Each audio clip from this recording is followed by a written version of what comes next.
उद्यापित है नवम गोराचंद पट्टनायक आईन आलोचना चक्र गोराचंद पट्टनायक स्मृति परिषद नवम वार्षिक आईन आलोचना चक्र भंजकला मंडप अनुष्ठित हो जाइथिला।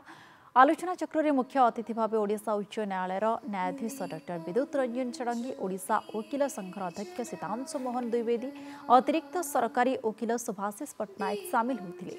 आलोचना चक्र विषय वस्तु थिला वकील संघ एवं न्यायाधीश न्यायपालिकार दुईटी अविच्छेद्य अंग। यह वकील मान कार्य करिवार शैली निजर प्रेजेंटेशन सह अनेक दिग उपरे आलोकपात करा जायथिला।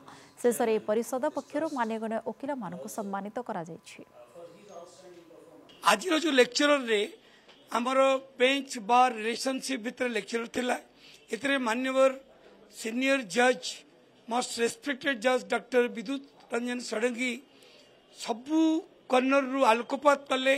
What is the role and duty of lawyer and what is the role and duty of जज and what is the role and duty of bar. और bench bar are two sides of same coin. गोटे lawyer कर्तव्य कौन एवं bench bar relationship टे कौन। In toto bench bar relationship was noble in past, is noble in present, would be noble in future. Thanks to all.